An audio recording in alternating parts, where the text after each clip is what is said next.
அனைவருக்கும் வணக்கம். சமீபத்தில் ஒரு செய்தித்தாள் தகவல் வெளியாகி இருக்கிறது. அது என்ன அப்படின்னா, தமிழகத்தில் இருக்கக்கூடிய மேய்க்கால் புறம்போக்கு நிலங்களுக்கு பட்டா வழங்குவதற்கான பட்டா பட்டா கொடுப்பதற்கான வழிமுறைகளை அரசு ஆராய்ந்து வருவதாக அந்த செய்தித்தாள் தகவல் வெளியாகி இருக்கிறது. அதை பற்றி உங்களிடம் பேசலாம் அப்படின்னு நினைக்கிறேன். இப்போ மேய்க்கால் புறம்போக்கு நிலங்கள் அப்படின்னா என்ன என்பதை பற்றி முதல்ல பார்த்துடுவோம். தமிழகத்தில் கிராமங்களில் ஒவ்வொரு பகுதிகளிலும் விவசாயத்திற்காக விவசாயம் செய்வதற்காக நிலங்கள் எப்படி ஒதுக்கப்பட்டனவோ அதே போன்று கால்நடைகள் மேய்ச்சலுக்காக நிலங்கள் ஒதுக்கப்பட்டன. இப்படி கால்நடைகள் அந்த கால்நடைகளோட மேய்ச்சலுக்காக ஒதுக்கப்பட்ட நிலங்களே மேய்க்கால் நிலங்களாக வகைப்படுத்தப்பட்டன. ஸோ இப்போ உங்களுக்கு புரிஞ்சிருக்கும் அப்படின்னு நினைக்கிறேன். இப்போ தமிழகத்தில் பெரும்பாலான கிராமங்களில் கால்நடை வளர்ப்பு அப்படிங்கிறது தான் அவங்களுடைய வாழ்வாதாரமாக பெரும்பாலான கிராமங்களில் இருக்கிறது. ஸோ அதனால மேய்க்கால் புறம்போக்கு நிலங்கள் அவசியமாகின்றன. இது நம்ம எல்லாருக்குமே தெரியும். இதனால தான் இலவச பட்டா வழங்கும் திட்டத்தில் மேய்க்கால் புறம்போக்கு நிலங்கள் தவிர்க்கப்பட்டு வந்தன. இது நம்ம எல்லாருக்குமே தெரியும். மேய்க்கால் புறம்போக்கு நிலங்கள் மட்டும் கிடையாது. இந்த இலவச பட்டா வழங்கும் திட்டத்தில் சில புறம்போக்கு நிலங்களும் தவிர்க்கப்பட்டன. எக்ஸாம்பிளுக்கு வண்டிப்பாதை, நீர்நிலை புறம்போக்கு, வாய்க்கால், மயானம். ஸோ இது போன்ற நிலங்களும் தவிர்க்கப்பட்டன. இப்போ நம்ம பார்க்கக்கூடிய இந்த செய்தித்தாளில் மேய்க்கால் புறம்போக்கு நிலங்களுக்கு பட்டா வழங்குவதற்கான வழிமுறைகளை அரசு ஆராய்ந்து வருவதாக சொல்லியிருக்காங்க. ஸோ அதை பற்றி கண்டினியூஸாக பார்ப்போம்.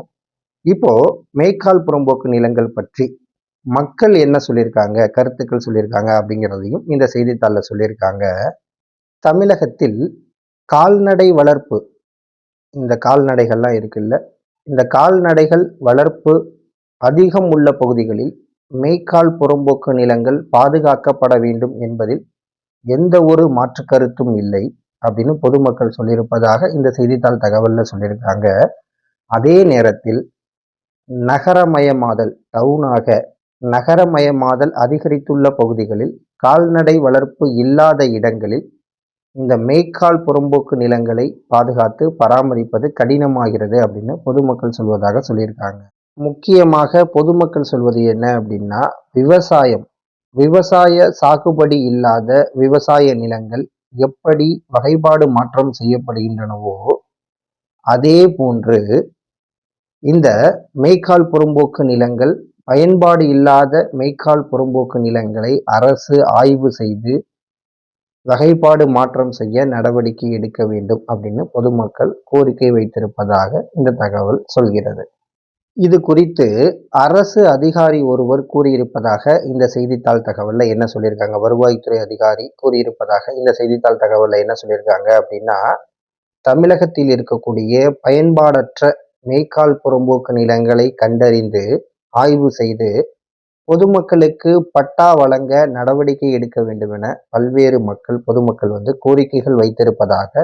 கோரிக்கைகள் வந்துள்ளதாக சொல்லியிருக்காங்க. அடுத்து இந்த மேய்க்கால் புறம்போக்கு நிலங்களை அரசின் திட்டங்களுக்கு கூட பயன்படுத்தப்பட முடியாத நிலை உள்ளது அப்படிங்கிற ஒரு பாயிண்டையும் சொல்றாங்க. அடுத்து தமிழகத்தில், அதாவது சென்னை போன்று நகரமயமாதல் அதிகரித்து உள்ள பகுதிகளில் பயன்பாடற்ற மேய்க்கால் புறம்போக்கு நிலங்களை கண்டறிந்து ஆய்வு செய்து வகைப்பாடு மாற்றம் செய்து பட்டா கொடுப்பதற்கான வழிமுறைகளை ஆராய அரசு வருவாய்த்துறைக்கு அறிவுறுத்தியுள்ளதாக இந்த செய்தித்தாள் தகவல் சொல்லியிருக்காங்க.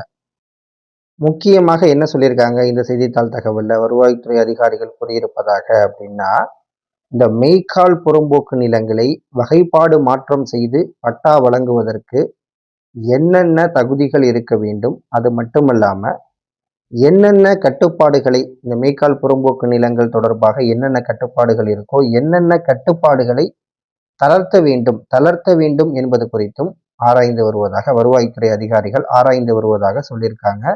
இதன் அடிப்படையில் அரசு விரைவில் கொள்கை முடிவு எடுக்க உள்ளதாக இந்த தகவல் வெளியாகி இருக்கிறது. பொறுத்திருந்து பார்ப்போம். இந்த மேய்க்கால் புறம்போக்கு நிலங்களுக்கு பட்டா வழங்குவதற்கு அரசு என்ன உத்தரவு கொடுக்க போறாங்க, என்னென்ன நடவடிக்கைகள்லாம் எடுக்க போறாங்க அப்படிங்கிறத பொறுத்திருந்து பார்ப்போம்.